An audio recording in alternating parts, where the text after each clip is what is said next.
अगर मैं कहूँ कि इंसान भी एक जानवर है तो आपको कैसा लगेगा? बुरा मत मानिए, क्योंकि ये बात किसी आम इंसान ने नहीं बल्कि दुनिया के सबसे बड़े वैज्ञानिकों में से एक ने कही थी। नाम है चार्ल्स डार्विन और उन्होंने एक थ्योरी दी थी जिसने पूरी दुनिया की सोच बदल दी। थ्योरी का नाम है थ्योरी ऑफ एवोल्यूशन। लेकिन ये थ्योरी कैसे तय करती है कि हम कौन है, कहां से आए हैं, चलिए आज के इस वीडियो में समझते हैं। एवोल्यूशन का मतलब होता है धीरे धीरे बदलाव। जैसे मोबाइल का नया मॉडल हर साल पिछले साल से बेहतर होता है, वैसे ही लाखों करोड़ों साल में जीव जंतु भी धीरे धीरे बदलते रहते हैं। लेकिन ये बदलाव एक दो दिन में नहीं होते बल्कि इसमें लाखों करोड़ों साल लगते हैं। चार्ल्स डार्विन ने कहा था कि प्रकृति कमजोर को हटाती है और मजबूत को आगे बढ़ाती है, और इसे ही कहते हैं प्रकृति चयन।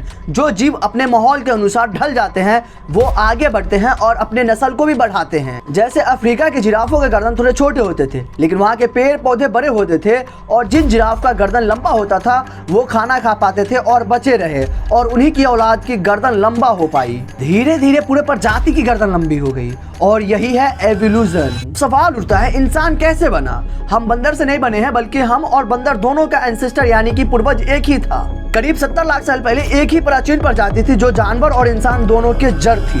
वो समय के साथ साथ दो हिस्सों में बट गए। पहले हिस्से में गया मॉडर्न एफेस यानी बंदर, और दूसरे हिस्से में बढ़े होमिनाइड्स यानी जिससे इंसान बना। फिर धीरे धीरे इंसान में कई सारे बदलाव आए। जैसे हमने दो पैरों पर चलना सीखा, आग खोजी, हथियार बनाए और बोलने की शक्ति विकसित की। धीरे धीरे हर पीढ़ी में थोड़ा न थोड़ा बदलाव होता रहा, और वही जाकर आगे बना होमो सेपियंस यानी हम। इंसान अचानक बना कोई जादू नहीं था, बल्कि एक लंबी प्रक्रिया थी, बदलावों की एक चैन। अगर आप कोई कहे कि भाई इसका सबूत क्या है, तो इसका सबूत है हजारों फॉसिल्स, डीएनए और जीवों की बनावट। फॉसिल्स बताते हैं कि पुराने जीव कैसे दिखते थे और ये धीरे धीरे कैसे बदले।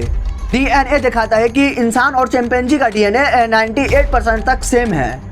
एम्ब्रियो स्टडीज दिखाते हैं कि सभी जानवर के भ्रूण एक जैसे दिखते हैं, जैसे बिल्ली, कुत्ता, इंसान। मतलब ये कि हम सब आपस में जुड़े हैं, सब एक ही लाइफ ट्री की शाखाएं हैं। एवोल्यूशन कोई पुरानी चीज नहीं है, ये आज भी हो रही है, लेकिन दबाव के खिलाफ रेजिस्टेंस बना रहे हैं, और इंसानों में भी नई नई प्रकार की जेनेटिक बीमारियां और ट्रेड्स आ रहे हैं। यानी एवोल्यूशन रुकी नहीं है, ये एक ऑनगोइंग प्रोसेस है। अगली बार जब आप आईने में देखो तो याद रखिए, आप लाखों साल की यात्रा का नतीजा है। आप सिर्फ एक इंसान नहीं बल्कि एक इतिहास का जिंदा सबूत है।